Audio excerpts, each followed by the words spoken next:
తిరుపతి జిల్లాలో భూదందాలు పెరిగిపోతూ ఉన్నాయి. గత ప్రభుత్వంలో కానీ ఈ ప్రభుత్వంలో కానీ ఈ భూ కబ్జాదారుల యొక్క పెత్తనం కొనసాగుతూనే ఉంది. అధికారులు ఒక పక్క స్ట్రిక్ట్గా వ్యవహరించిన ఆ వ్యవస్థలో ఉన్నటువంటి లొసుగులను అడ్డం పెట్టుకొని ప్రజల్ని సంబంధించినటువంటి యజమానుల్ని ఇబ్బంది పెడుతూనే ఉన్నారు. ఇలాంటివి మన తిరుపతి జిల్లాలో ఈ మధ్య కాలంలో ఎక్కువగా చూస్తున్నాం. దానికి నిదర్శనంగా ఈరోజు మన ముందుకి పద్మాకర్ అనేటువంటి ఒక వ్యాపారవేత్త తనకు జరిగినటువంటి అన్యాయాన్ని, తన భార్య పేరుతో ఉన్నటువంటి 411 స్క్వేర్ ఫీట్స్ల ల్యాండ్ని ఆక్రమించేందుకు ఏ విధంగా నకిలీ పత్రాలు పుట్టించారు, కోర్టుకేసి తనని ఏ విధంగా ఇబ్బంది పెట్టారన్న దానికి ఆయన కానటువంటి అన్నీ మనకు చూపిస్తున్నారు. అన్ని ఆధారాలతో కూడా చూపిస్తున్నారు. అన్నీ పక్కాగా ఉన్న ఆయన దాని మీద తీవ్రంగా 12 సంవత్సరాల నుంచి పోటీ చేస్తున్న పోరాడుతున్నట్టు కూడా అధికారులకు అంచి ఈ పార్టీ కూడా ఒక రెస్పాన్స్ లేదు. ఎక్కడో ఉన్నటువంటి చిన్న చీడ పురుగు ఉన్నటువంటి రెవెన్యూ వ్యవస్థలో ఇలాంటి ఒరిజినల్ ఉన్నటువంటి యజమానులు ఇబ్బంది పడుతున్నారు. అందుకు నిదర్శనం ఈరోజు మనకు కానటువంటి పద్మాకర్ గారే.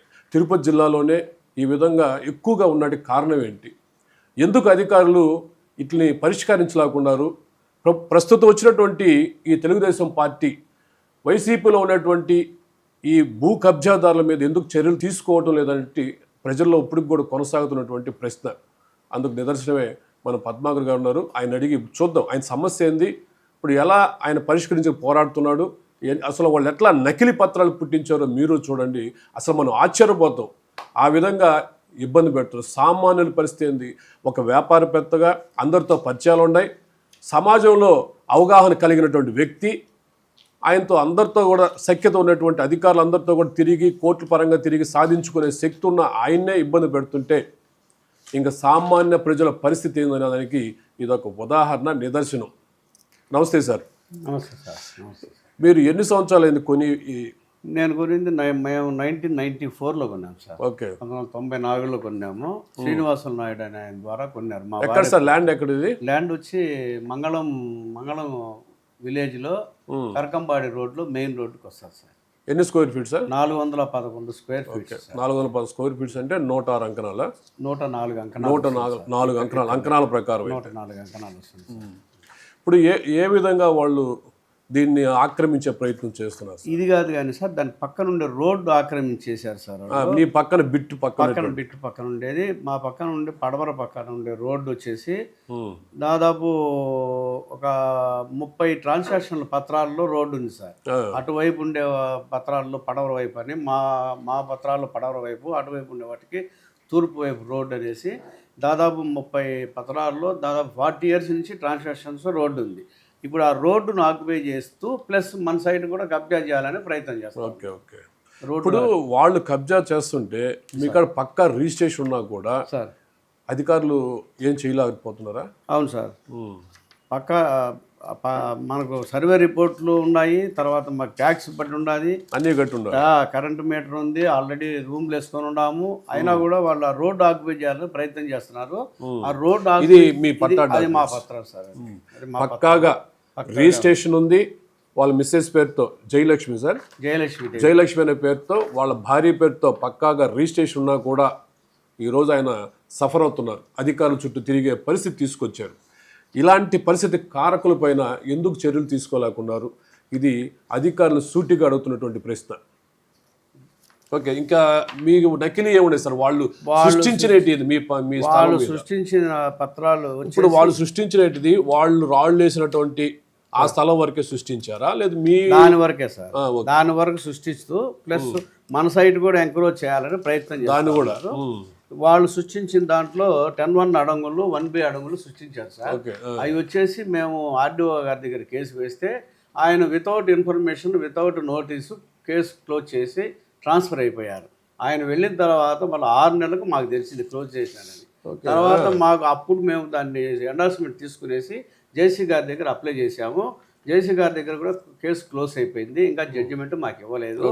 ఆ జేసీ గారికి ప్రజెంట్ ఎంఆర్ఓ గారు రిపోర్ట్ సబ్మిట్ చేసి ఉన్నారు. దాంట్లో కరెక్ట్గా ఇచ్చారు సార్, ఉండేది ఉన్నట్టుగా. యాక్చువల్లీ మనకు రైట్స్ పూర్తిగా ఉన్నాయి, అది రోడ్డు ఏది, ఆ డాక్యుమెంట్ పనికిరాదు. ఇది 58 డాక్యుమెంట్, వాళ్ళు దీన్ని బట్టి వాళ్ళు ప్రిపేర్ చేసిన డాక్యుమెంట్లు అన్నీ కూడా ఫోర్జరీ అనేది ఇచ్చేశారు సార్.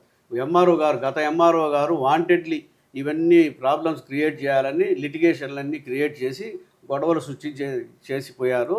యాక్చువల్లీ ఈ డాక్యుమెంట్ చెల్లదని ఇచ్చారు సార్. ఎందుకంటే ఏ డాక్యుమెంట్లో వచ్చేసి వాళ్ళు రోడ్ ఆక్యుపై చేసిన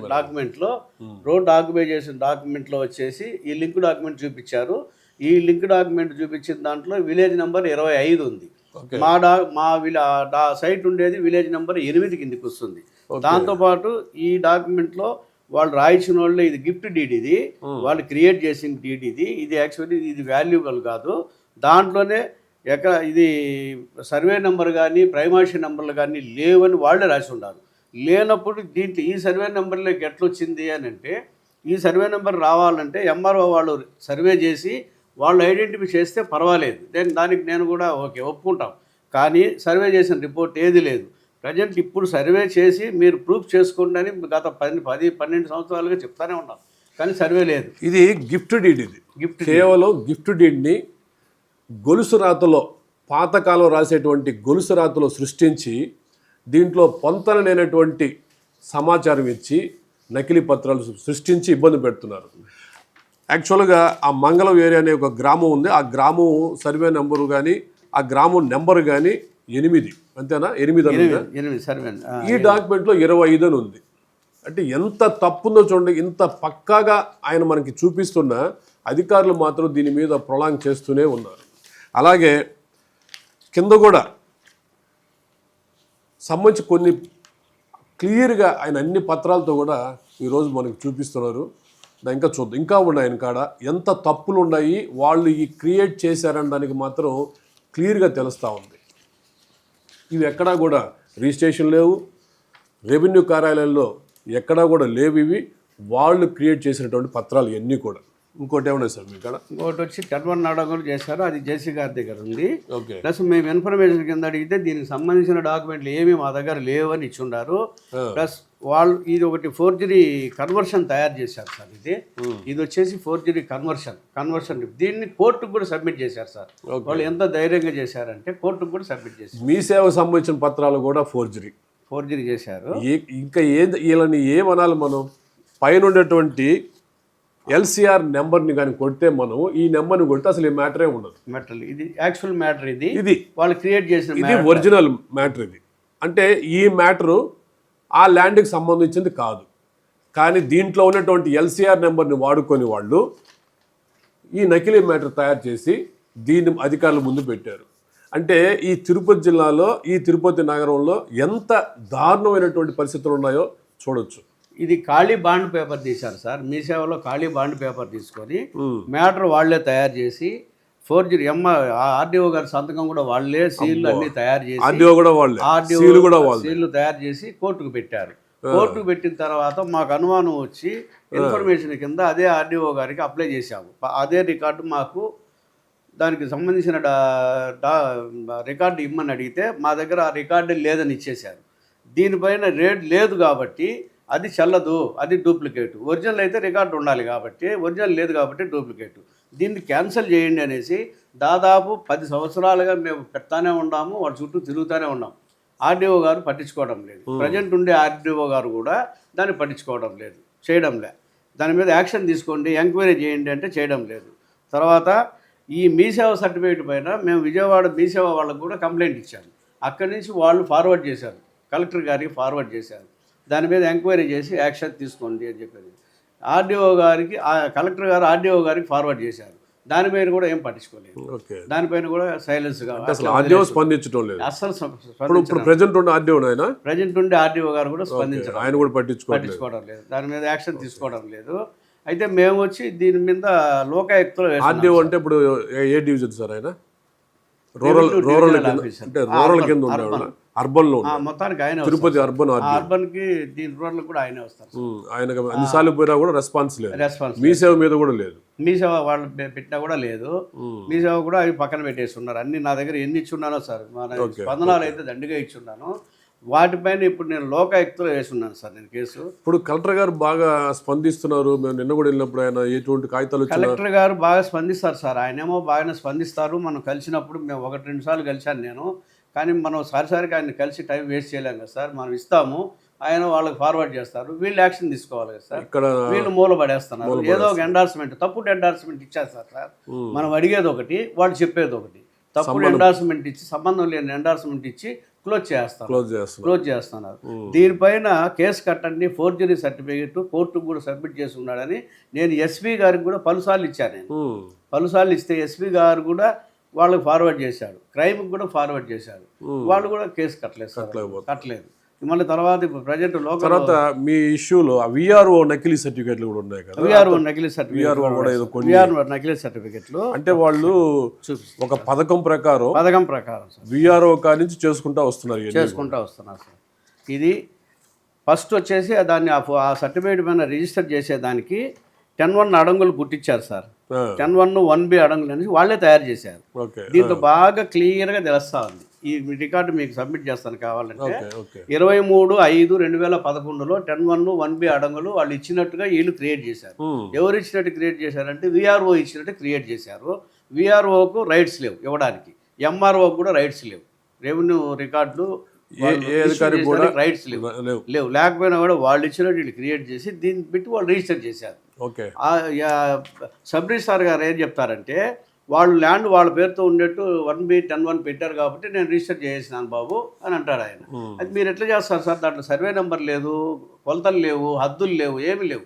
దాంట్లో విలేజ్ నెంబరే వేరే ఉంది. దాన్ని పెట్టి ఎట్లా చేస్తారనంటే, మాకెందుకండి, కొనేవాళ్ళు చూసుకోవాలి అవన్నీ. వాళ్ళకి అబ్జెక్షన్ లేనప్పుడు మాదేం పోయింది, మీరు ఏది రాసుకోవచ్చినా మేము చేస్తాం సార్ అంటారు ఆయన. అందువల్ల తిరుపతి అర్బన్లోనే సార్, రేణుగుంటలో జరిగింది రిజిస్ట్రేషన్. దానిపైన మన డిస్ట్రిక్ట్ రిజిస్ట్రార్ గారికి కంప్లైంట్ చేశాను, ఆయన రెస్పాండ్ కాలేదు. దానిపైన మళ్ళా మన ఇక్కడికి దీనికి వాళ్ళకు మన విజయవాడ హెడ్ వాళ్ళు కూడా కంప్లైంట్ చేశాను. వాళ్ళు కూడా ఏం రెస్పాండ్ కాలేదు. అక్కడి నుంచి ఆ కేసు కూడా లోకాయుక్తలో వేస్తున్నాను. అది రన్నింగ్ జరుగుతూ ఉన్నాయి. దాని మీద కౌంటరే వేయడం లేదు సార్, వీళ్ళు రిపోర్ట్లే వేయడం లేదు, సాగదిస్తూ ఉన్నారు. ఇప్పుడు 2 years అయింది. ఆయన చెప్పేది, ఆయన రిజిస్టర్ ఎవరో కానీ మీరు అవతరాలు చూసుకోవాలంటారు. ఏం చూడండి, మీ Tirupati railway station bus stand పెట్టి రిజిస్టర్ చేస్తానంటారు సార్. నేను కూర్చోండి, ఈ ఆఫీస్ మీరు రాసుకొని వచ్చినా కూడా రిజిస్టర్ చేస్తాను. మాకేముంది, మాకు రెవెన్యూ కావాలా, ప్లస్ ఇంకా అడ్జస్ట్మెంట్లు ఉంటాయి కదా. అంటే ఏ మేర అవినీతి జరుగుతుందో ఈ డాక్యుమెంట్ 23/5/2011లో వీళ్ళు రికార్డు వాళ్ళు ఇచ్చినట్టు పుట్టించారు కదా సార్. ఆ తర్వాత 9వ నెలలో నేను తీశాను. 9వ నెలలో సేమ్ అదే 10(1) అడంగులు ఇన్ఫర్మేషన్ కింద తీసుకుంటే ఆ ఎంట్రీస్ దీంట్లో లేవు. ఈ ఎంట్రీస్ లేవని నేను కంప్లైంట్ ఇచ్చిన తర్వాత ఏం చేశారంటే, ఉన్నాయి చూడండి సార్, ఇది వచ్చి 19/9. దీంట్లో అసలు 9వ నెల వాళ్ళు ఇచ్చింది 5, దాని ముందు ఉంది. ఇది అసలు పేర్లే లేవు. 5వ నెలలో వాళ్ళు ఇచ్చినట్టు పుట్టించున్నారు వెనకాల. అవి ఒరిజినల్, ఈ 2 డూప్లికేట్. ఈ 2 ఇది కనపడుతుంది. ఇది 5వ నెల. ఇది 5 వేసాడు. 5వ నెల 2011లో. 5వ నెలలో వాళ్ళకి రికార్డు ఉన్నట్టు చూపించాడు. 9వ నెలలో రికార్డు లేదు. అంతే. దీంట్లో మాత్రం వాళ్ళు సృష్టించిన దాంట్లో మాత్రం వాళ్ళ పేర్లు పెట్టుకున్నారు, పేర్లు ఎక్కించారు. అదే 9వ నెలలో మన బాధ్యతలు వెళ్ళి అప్లై చేసి తీసుకుంటే దాంట్లో పేర్లు లేవు. అంటే రెవెన్యూ డిపార్ట్మెంట్లో పేర్లు లేకపోయినా కూడా ఈ కేసులు అట్టే నడుపుతానే ఉన్నారు. ఎంత ఫేక్ అని క్లియర్గా తెలుస్తూ ఉంది మనకి. ఇది అయినా కూడా పాపం ఇబ్బంది పడుతూనే ఉన్నారు. నెక్స్ట్ దీని మీద యాక్షన్ తీసుకోవాలి కదా సార్, తీసుకోవాలని దాన్ని పట్టించుకోవడం. విఆర్ఓ వ్యవస్థ కూడా ఇంత దిగజారిపోయి ఆ భూ కబ్జాదారులతో చేతులు కలిపి విఆర్ఓలే కరప్షన్ చేసి ఎంఆర్ఓల సంతకాలు కానీ ఆర్డీఓ సంతకాలు కానీ వాళ్లే పెట్టి డాక్యుమెంట్లు తయారు చేసే పరిస్థితి మనకి తిరుపతిలో కనబడుతూ ఉంది. ప్రధానంగా ఆ కర్కంబాడి ఏరియాలో ఎక్కువగా యాక్యములు కొనసాగుతూ ఉన్నాయి. దీంట్లో వచ్చేసి మేము అడిగింది ఏది ఇవ్వలేదు, మా దగ్గర రికార్డు లేదని ఇచ్చారు. అయితే విఆర్ఓ రిపోర్టు 1/11వ తేదీ ఆయన రిపోర్ట్ ఏమి ఇచ్చున్నాడంటే, ఆ ల్యాండ్ ఎవరైతే అమ్మినారో పెద్ద పాపమ్మ అనే ఆమె, ఈ 2493 డాక్యుమెంట్ గల ఆమె, మా నాన్నకు నేను ఒకటే కూతుర్ని అని అఫిడవిట్ ఇచ్చింది. 1/11 ఇచ్చింది. కాబట్టి దీని మీద నేను ఎంక్వైరీ చేశాను, ఏం అబ్జెక్షన్స్ లేవు, చేయొచ్చు అని ఆయన రికమెండ్ చేసి ఇచ్చున్నాడు. 1/11. అయితే ఆమె ఇచ్చిన అఫిడవిట్ వచ్చేసి ఒకటో తేదీ 11వ నెల ఆయన రిపోర్ట్ ఇచ్చాడు. ఓకే. యాక్చువల్లీ ఆమె ఇచ్చింది 10వ తేదీ 11వ నెల. ఓకే. ఇది కూడా ఆమె ఇచ్చింది కాదు, ఈ గుర్తులంతా వీళ్ళు క్రియేట్ చేసిందే. అంటే డేట్లు మార్చేసి డేట్ ముందుగానే 10 days ముందే ఆయన రిపోర్ట్ ఇచ్చేశాడు. ఆమె అఫిడవిట్ ఇచ్చింది, అది క్లియర్గా ఉంది అని చెప్పేసి 10 days బిఫోరే ఆయన ఇచ్చేశాడు. అంటే ఆయన ఇచ్చిన దానికన్నా ముందునే వాళ్ళు 10 రోజుల ముందే రికార్డు ఇచ్చేసారు. ఇది ఫేక్, ఇది కూడా ఫేకే. తర్వాత విఆర్ఓ రిపోర్ట్ ఇచ్చినాడని చెప్పాడు. ఆ విఆర్ఓ రిపోర్ట్ కూడా దాంట్లో వాళ్ళు పెట్టిన దాంట్లోనే సబ్మిట్ చేసిన దాంట్లోనే ఉంది. దాంట్లో వచ్చేసి 8/1C అని ఇచ్చున్నాడు. యాక్చువల్లీ మా సర్వే నెంబర్ వచ్చేసి 8/1లో రోడ్డుకు పోయింది, R&B రోడ్డుకు పోయింది సార్. అది వచ్చేసి 8/1A. మా మిగతా ల్యాండ్ 1B కిందకి వస్తుంది. 1C అనేది లేదు, సబ్ డివిజన్ కాలేదు. ఈడ 8/1C బాగా చూడండి సార్, 8/1C 20 సెంట్లని ఆయన ఇచ్చినట్టు రాసి ఉన్నారు. అయితే దాంట్లో కూడా డేటు లేదు, ఏం లేదు, అది కూడా ఫేకే, అన్ని ఫేకే. సార్ ఇప్పుడు వీళ్ళు ప్రధానంగా ఆ స్థలం మీద వచ్చి ఎందుకు యుద్ధం చేస్తున్నారు అంటే మీది కడప హైవే రోడ్డుకు సార్. అది సార్ పాయింట్ ఏమంటే ఇప్పుడు ప్రజెంట్ మంచి వాల్యూ పెరిగింది. అది వీళ్ళు ఆ ముగ్గురు కొడుకులకి వాళ్ళ అమ్మకి వాళ్ళు పాలు అమ్ముకుంటా ఉంటారు సార్. వాళ్ళకు అమాయకుల వాళ్ళు ముందు ఏదో అనుకున్నారు, వాళ్ళు ఎగదోస్తే వీళ్ళు వచ్చి ఎంకరేజ్ కావాలా ఏదో చేద్దామని చూశారు. ఎవరు సార్ దీని వెనకుండే వాళ్ళు? ఎవరు దీని వెనకుండే వాళ్ళు? మెయిన్ పర్సన్ వచ్చేసి అనాసంపల్లి మునిరెడ్డి అని అతను సార్, చంద్రశేఖర్ రెడ్డి గారు కుమారుడు మునిరెడ్డి. ఆయన హైకోర్టు లాయర్ అని చెప్తా ఉంటాడు. వాళ్ళ తమ్ముడు కూడా పురుషోత్తం రెడ్డి అని, ఆయన కూడా లాయర్ దగ్గర వర్క్ చేస్తాడు. వీళ్ళిద్దరూ ఆ ఊర్లో ఆ చుట్టుపక్కల కూడా మేము లాయర్లం అని చెప్పనేసి బెదిరించుకునేసి అందరినీ కవర్ చేసుకుంటూ వస్తూ ఉంటారు. వీళ్ళు క్రియేట్ చేసినారు. పార్టీ అండదండలు ఉన్నాయి వీళ్ళకి పార్టీ అండదండలు లేదు, వైఎస్ఆర్సీపీ పార్టీ అండదండలు ఉన్నాయి సార్. వీళ్ళు వచ్చేసి వాళ్ళ బావను కలుపుకున్నారు. ఆ విజయభాస్కర్ రెడ్డి అని అతను వాళ్ళ బావను కలుపుకునేసి ఆయన పేరుతో ఈ రోడ్డు రాశారు. ప్లస్ బ్యాక్ సైడ్ పార్టీల్లో అటువైపు 7/6 సర్వే నెంబర్లు అంటే రోడ్డుకు పడమర పక్క ఉండే ఒక డాక్యుమెంట్లోను, మా వెనకుండే డాక్యుమెంట్లోను Munireddy one of the partner. మిగతా డాక్యుమెంట్ కూడా వాళ్ళు రిజిస్ట్రేషన్ చేసుకున్నారు. వాళ్ళు లేకపోయినా కూడా ఉండే రోడ్డు లేదని రాసుకునేసారు ఆ డాక్యుమెంట్లలో. 30 years అబౌవ్ 40 years నుంచి రోడ్డు ఉంటే రాసేటప్పుడు రోడ్డు ఎత్తేసి వాళ్ళ పేర్లు వీళ్ళు ఎవరి పేరుతో రిజిస్టర్ చేశారో వాళ్ళ పేర్లు ఎక్కించి రాసేసి ఉన్నారు. దాంట్లో కూడా ఒక లాయర్గా ఉండి ఆ డాక్యుమెంట్లో ఆయనకు ఈయన ఆదరేషన్లో ఈయన సంతకం పెట్టి చేయించున్నారు రిజిస్ట్రేషన్లో. ఉండి మామూలు యాక్చువల్లీ లాయర్ అంటే ఒక న్యాయాన్ని కాపాడాల్సినాడు. ఆయన ఆదరేషన్ తీసుకునేసి లింక్ డాక్యుమెంట్లు ఉండేటన్ని హద్దులు మార్చేసి కొలతలు మార్చేసి ఈయన ఆథరైజేషన్ సంతకం పెట్టి ఈయన రిజిస్టర్ చేయించాడు. అసలు ఎవరి పేరుతో చేసి ఉన్నారు. ఇది చేశారు. తర్వాత వాళ్ళు పెట్టిన సర్వే రిపోర్ట్లోనే, వాళ్ళు పీటీఆర్ చేసిన సర్వే రిపోర్ట్లోనే లేఅవుట్ ప్లాట్లు వేసి ఉన్నారు అని ఇచ్చున్నారు సార్. లేఅవుట్ ప్లాట్లు ఉన్నాయని వేసి ఉండారని ఇచ్చుండారు. లేఅవుట్ ప్లాట్లు వేసి ఉండారంటే రోడ్డు ఉన్నట్లే కదా సార్, రోడ్డు ఉన్నట్లే కదా. ఆ రోడ్డుని ఇప్పుడు కబ్జా చేయాలని చూస్తున్నారు. రోడ్డు ప్రజెంట్ వాల్యూ ఎంత అంటే దాదాపు approximately 8 crores above sir. Road అంటే 20 సెంట్లు వీళ్ళు చెప్పే 20 సెంట్లు. రోడ్డు మొత్తం 20 సెంట్లు ఉంది. 20 సెంట్లు వస్తుంది. 20 సెంట్లు లేదు, 16 సెంట్లు ఉంటుంది యాక్చువల్లీ. వీళ్ళు దాంతో పాటు ఆ పక్క మాది కొంచెం కలుపుకొని దీని కొంచెం కలుపుకొని 20 చేసుకోవాలని చూస్తూ ఉన్నారు, ట్రై చేస్తూ ఉన్నారు. ఈ 20 సెంట్లు ప్రజెంట్ వాల్యూ వచ్చేసి అప్రాక్సిమేట్లీ 9 crores ఉంటుంది. అప్రాక్సిమేట్లీ 9 crores, 9 కోట్లు పెరుగుతాయి. వీళ్ళు ఖర్చు పెట్టింది ఎంత సార్? 1,20,000 వాళ్ళకి ఇచ్చింది. అంతే, వాళ్ళకి ఇచ్చింది తలా 30,000, నలుగురికి 30,000. వెనక ఉండి ఒక అమాయకులు పేదవాళ్ళని డబ్బు ఆశ చూపించి వాళ్ళ ద్వారా చేయిస్తా ఉన్నారు. వాళ్ళ దగ్గర నుంచి సంతకాలు చేయించుకున్నారు. వాళ్ళకి ఏది తెలియదు సార్. దీని మీద కోర్టులో కేసు వేసినప్పుడు మేము కోర్టు అమ్మినాన్ని తీసుకునేసి నేను వెళ్ళాను వాళ్ళ దగ్గరికి, ఆ పెద్ద పాపం అనే దగ్గరికి వెళ్ళి అడిగితే ఈ అఫిడవిట్ నువ్వు సంతకం పెట్టినావమ్మా అంటే, అఫిడవిట్ ఎట్టాడితే అదేందో నాకు తెలియదు స్వామి, నాకు తెలియదు, అఫిడవిట్ ఏందో నాకు తెలియదు, ఆ పీటీఆర్లు ఏందో అదేందో మాకు తెలియదు అంటాడు. వాళ్ళు సంతకాలు పెట్టింది లేదు, వాళ్ళు అప్లై చేసింది లేదు. వీళ్ళే సంతకాలు పెట్టడం, వీళ్ళే అర్జీ రాయడం, వీళ్ళే అన్నీ రెడీ చేయడం, ఇంట్లో స్టాంపులు వీళ్ళే కొట్టడం, మొత్తం అదే అంతా ప్రిపేర్ చేసి ఉన్నారు సార్. ప్రజెంట్ అయితే ఇప్పుడు మాకు మా షెడ్ తోసేశారు. షెడ్ తోసేసిన దాదాపు ఇప్పుడు నాకు 30-40 lakhs నాకు లాస్ చేస్తున్నారు సార్. 3 సార్లు షెడ్లు కొట్టేశారు. షెడ్ నేను ఒక 15 లక్షలు 20 లక్షలు ఖర్చు పెట్టి కేసు జరిగింది. కేసు పెట్టున్నాం సార్, కేసు పెట్టున్నాము. ఒక కేసు తోసేసిన కేసు మాత్రం రెఫర్ చేసేసారు, వాళ్ళే మేనేజ్ చేసుకొని రెఫర్ చేసేసారు. ఇంకో కేసు వచ్చి షెడ్ తోసేసిన షెడ్డుని డిమాలేషన్ కింద నాది లాస్ కింద కోర్టులో కేసు వేస్తే అసలు షెడ్డే లేకుండా మొత్తం వాషౌట్ చేసేస్తే కేసు ఎట్లా నిలబడుతుంది అనే ప్లాన్ చేసి ఓకే ఆ ఉండే రేకులు పైపులో ఉండే మెటీరియల్స్ అంతా తీసుకొని పోవాలనేసి నైటే ప్లాన్ చేశారు సార్. నైట్ ప్లాన్ చేస్తే నేను దానికి ముందు ఏం చేశాను అంటే నేను తెలియక సీసీ కెమెరాలు పెట్టున్నాను. దాంట్లో రికార్డ్ అయింది. ఆ పెట్టినోళ్ళు అందరూ దొరికారు. ఆ కేసు రికార్డు ఉంది కాబట్టి దానికి సంబంధించినవి అన్ని నేను సబ్మిట్ చేశాను. సీసీ పేర్లు, వాళ్ళ అడ్రస్లు, వాళ్ళలో కొంతమంది నేనే గ్యాదర్ చేసి పట్టీని కూడా పట్టించాను. ఆ పట్టించిన వాళ్ళ దగ్గర మళ్ళీ నా దగ్గర SC ST కేసు కూడా పెట్టించినాడు ఆయన నీ మీద.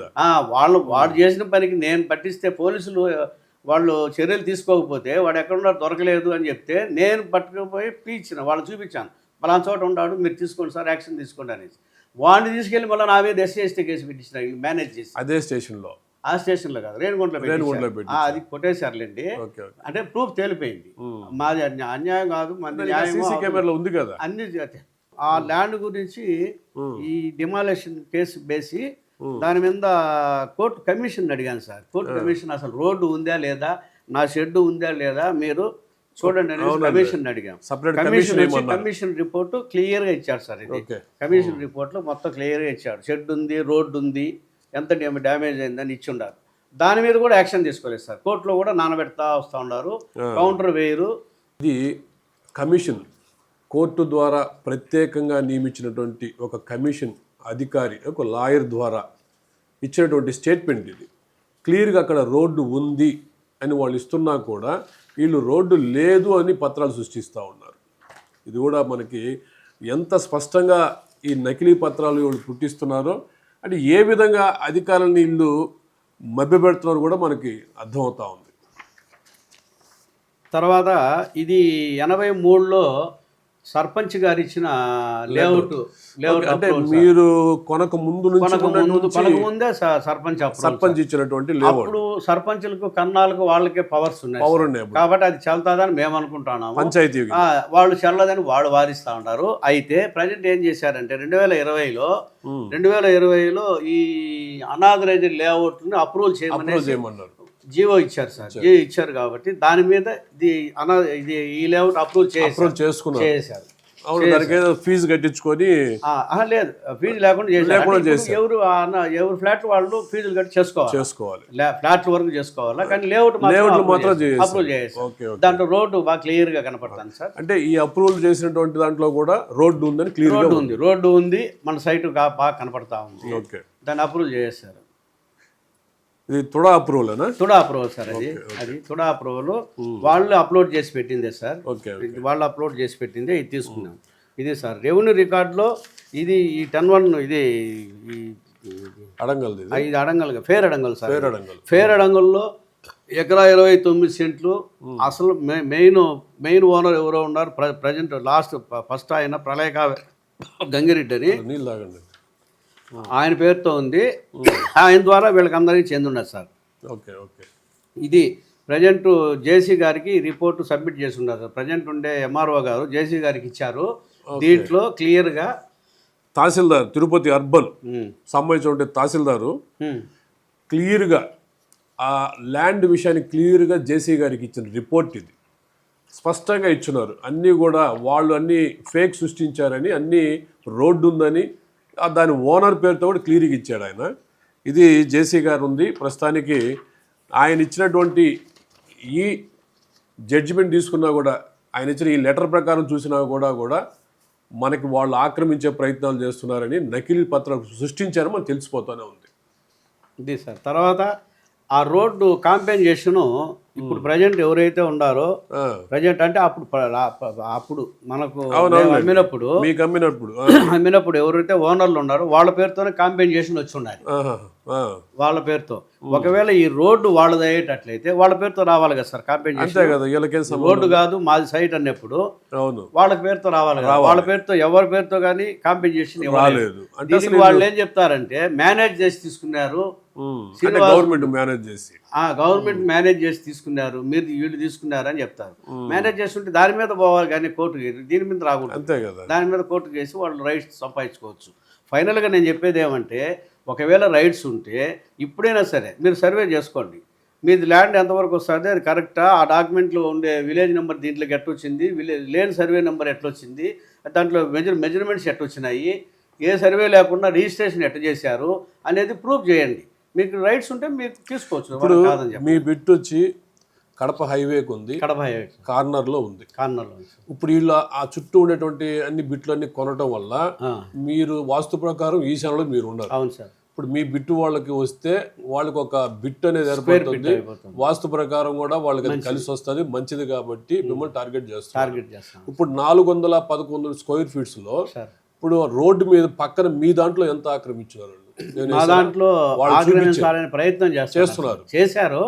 మళ్ళీ మేము చేసుకున్నాం. మన సిపిఐ వాళ్ళ సహకారంతో 10 అడుగులు ఆక్రమించాలని ట్రై చేశారు. నా బిట్లో ఆక్రమించాలని ట్రై చేశారు. ట్రై చేసి వాళ్ళు కూడా కట్టారు సార్. వాళ్ళు కట్టేశారు. ఇప్పుడు నా హద్దు వరకు మేము వాళ్ళు కట్టుంటే దాన్ని తోసేశారు. ఆ తర్వాత మళ్ళీ వాళ్ళు కట్టారు. దాన్ని రిమూవ్ చేసి ప్రెజెంట్ మీ ల్యాండ్ మీ హ్యాండ్ మన హ్యాండ్ ఓవర్లో ఉంది సార్. కానీ పోరాటం జరిగేది మాత్రం రోడ్డు గురించి జరుగుతాను. రోడ్డు ఈ పక్కన రోడ్డు పనవరం వైపు రోడ్డు, ఎందుకంటే రోడ్డు పోతే రోడ్డు రైట్స్ మాకు పోతాయి. అంతే కదా, బిట్టుకు వాల్యూ పోద్ది కదా రోడ్డు. ఇంకోటి ఏమంటే సార్, దాంట్లో యాక్చువల్లీ 26 అడుగులు రోడ్డు సార్. అది వీళ్ళు రాసుకొని వచ్చింది 43 అడుగులు వెడల్పు అని రాసుకొని వచ్చింది. ఎంత ఏముంది, ఎంత పెట్టుకోవచ్చు కదా, రాసుకొని వచ్చిండారు. ఒకవేళ 43 అడుగులు అంటే మంది 20 అడుగులు పోతుంది, 15 అడుగులు పోతుంది, 10 పోవచ్చు, 15 పోవచ్చు. ఇప్పుడు ఈ రోడ్డు మీ ఒక్కరికే ఉపయోగపడుతుంది, అందరికి ఉపయోగపడుతుంది? మొత్తం ఈ సైడ్ 5, ఆ సైడ్ 5, 10 ఫీట్లకు రోడ్డు ఉంది. అందరికి ఉపయోగపడుతుంది. కానీ 10 ఫీట్ల మిగతా అన్ని వీళ్ళు హ్యాండ్ ఓవర్ చేసుకున్నారు. వాళ్ళు బెదిరించి మీకు రోడ్డు లేదు, అమ్మితే మాకు వాళ్ళు కొనుక్కుంటారా? ఆఫర్ కూడా దండిగా ఇచ్చారు సార్. ఆఫర్ నేను అమ్మనని చెప్పాను. 80% నేను అమ్మనని చెప్పాను. అందుకని ఇట్లా బెదిరింపులు దిగారు. ఫస్ట్ కొంటానని చెప్పలేదు సార్. ఫస్ట్ మామూలుగా అడిగారు. నేను అమ్మననేటప్పటికి ఈ రకంగా ట్రై చేశారు. ఏది ఎంకరేజ్ కావడము, షెడ్ దోయడము. షెడ్ 4 సార్లు దోశారు సార్. షెడ్ 4 సార్లు దాదాపు 40 లక్షలు నాకు లాస్ వచ్చింది. ఈ కేసుల్లో ప్రొసీడ్ కాకుండా ఇట్లా ఇబ్బంది పెట్టడము, వీళ్ళు మేనేజ్ చేయడము, రెవెన్యూ వాళ్ళను మన పోలీస్ డిపార్ట్మెంట్ వాళ్ళు మేనేజ్ చేయడము, మమ్మల్ని ఆడికి ఎంటర్ కానివ్వకుండా ఏదో చేయాలని ఎట్టో ట్రై చేశారు. అది నేనైతే బెండ్ కాలేదు. ఆ తర్వాత ఇప్పుడు మళ్ళీ దాన్ని తీసుకోవాలని సేల్ చేయమని చెప్పనేసి మళ్ళా దారికి వచ్చారు. సావధాన భేద దండోపాయాలు అయిపోయినాయి. గట్టిగా నేనే చెప్పేశాను. తర్వాత ఇప్పుడు మళ్ళీ డెవలప్ చేద్దాము, మీకు కూడా పర్సెంటేజ్ ఎక్కువ ఇస్తాను, మీ సైట్ కూడా కలుపుకొని మొత్తం కలిపి డెవలప్ చేద్దామనే రూట్కి కూడా వచ్చారు సార్. రూట్కి వచ్చారు. అయితే ఫస్టే వచ్చిందంటే మంచి దారిలో అప్పుడే పోయి ఉండేవాళ్ళము. కానీ ఇన్ని చేసిన తర్వాత ఇప్పుడు మనం దారి పోతే నమ్మేదానికి లేదు సార్. దొంగను నమ్మి ఇంట్లో వదిలేసినట్టు ఉంటుంది. కాబట్టి మేము నమ్మే ప్రసక్తి లేదు. మీరు రోడ్డు రైట్స్ నాకు వదిలేయండి, లేదా రోడ్డు కావాలనుకుంటే రోడ్లో నాకు షేర్ ఇవ్వండి. అంతే కదా సార్? అంతేలేదు, ఏదో ఒకటి ఆల్టర్నేటివ్గా. అంతేగాని నేను డెవలప్మెంట్కి మీతో కలిసేది లేదని చెప్పాను సార్. నా వరకు నేను కట్టుకుంటాను, మీ వరకు మీరు కట్టుకోండి. కావాలంటే కాంప్రమైజ్ కావాలంటే రోడ్డు విషయం క్లియర్ చేసేయండి, సెటిల్మెంట్కి దేనికి వస్తారో రాండి. అది నేను ఫైనల్గా చెప్పున్నాను సార్. ఇట్లా మాలాగా తిరుపతి ఈ ఏరియాలలో నాలాగా సఫర్ అయ్యేవాళ్ళు చాలామంది ఉన్నారు సార్. అయితే సబ్జెక్ట్ తెలియక సఫర్ అవుతున్నారు కొంతమంది. ఇప్పుడు ఈ బ్యాచ్ మిమ్మల్నే కాక ఇంకా చాలా మంది సార్, చాలా మంది ఏం చేసుకోలేక భయపడి బ్యాక్ సపోర్ట్ లేక కొంతమంది ఇప్పుడు వెనక పిల్లలు ఉండరు, పిల్లలు ఆడడం ఉంటారు, వయసు అయిపోయిన వాళ్ళు ఉంటారు, వాళ్ళు బెదిరిస్తారు, వాళ్ళు ఫైట్ చేయలేరు. ఫైట్ చేయలేక అమ్మిన వాళ్ళు చాలామంది ఉన్నారు సార్. మా చుట్టుపక్కల ఉండేవాళ్ళు కూడా అట్లే అమ్మేశారు. ఎందుకు వీళ్ళతో ఫైట్ చేయలేము, వీళ్ళతో ఎందుకు గొడవలు అనేసి అమ్మేశారు. ఇదే మాదిరి చాలామంది వదులుకొని వాళ్ళు చాలామంది ఉన్నారు సార్. వదిలేసి ఫైట్ చేయలేక ముసలోళ్ళు ముత్తకోళ్ళు ఉంటారు కదా సార్. పిల్లలకు కూడా ఐటీలో ఉంటారు, ఎక్కడో ఉంటారు, వాళ్ళకి అంత ధైర్యం ఉండదు. ధైర్యం ఉన్నా కూడా సబ్జెక్ట్ తెలియదు, ఎట్లా ఫైట్ చేయాలని తెలియదు. తర్వాత వీళ్ళకి మన పొలిటికల్ సపోర్టు, మన డిపార్ట్మెంట్ సపోర్టు ఉండదు, తిరగలేరు, వాళ్ళకే ఉంటుంది. అతను ఎక్కడి పోయినా కూడా అందరికి 500, 1000 పనిచేస్తారు సార్. ఆయన డబ్బులు వస్తారు కాబట్టి. దీనిలో ఇంకేదో మీరు చెప్పాల్సింది కానీ లేదంటే మీరు అధికారులను కానీ కోరేది ఏమైనా ఉందంటారు? అధికారులు కోరేది ఒకటే సార్, నేను అధికారులకి ఇప్పుడుండే డిపార్ట్మెంట్లకు కావచ్చు, రెవెన్యూ వాళ్ళకి కావచ్చు, ఈ సబ్జెక్ట్ మొత్తం తెలుసు సార్. నా సబ్జెక్ట్ అందరికి నోటెడ్ అయిపోయింది. ఎందుకంటే ఈ స్పందనలో నేను 1 కాదు 100 సార్లు ఇచ్చుంటాను కాబట్టి అందరికీ తెలుసు. ఇది వాడు కబ్జా చేయాలని చూస్తున్నారనే సంగతి తెలుసు. ఓకే. మన డాక్యుమెంట్ నా డాక్యుమెంట్ పర్ఫెక్ట్ అనేది వాళ్ళకి తెలుసు. ఆ డాక్యుమెంట్ అన్నీ ఫోర్జరీ అనే సంగతి కూడా తెలుసు.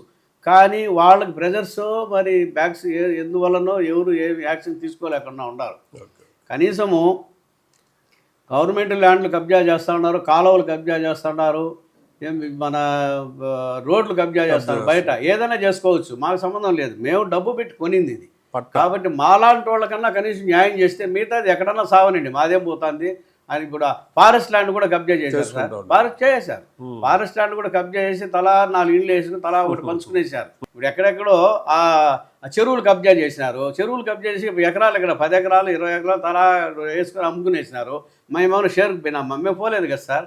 మేము కొన్ని ల్యాండ్ మా వరకు మమ్మల్ని ఉండండి, మీరు చెరువులు కబ్జా చేసుకోండి, ఊళ్ళు కబ్జా ఏమైనా చేసుకోండి, మాకెందుకు. ఇంకా దీని వరకు మాలాంటి వాళ్ళన్నా బతకనియండి, మాలాంటి వాళ్ళకన్నా న్యాయం చేయమనేసి వేడుకుంటున్నాం సార్. మేము కలెక్టర్ని కావచ్చు, డిపార్ట్మెంట్ కావచ్చు, కనీసం కావచ్చు, ముఖ్యంగా రాజకీయ నాయకులకు చెప్పాల్సింది ఏమంటే, ఈ రాజకీయ నాయకులు వాళ్ళ సొంత పనులు మాత్రం క్లియర్గా చేసుకుంటూ వస్తున్నారు.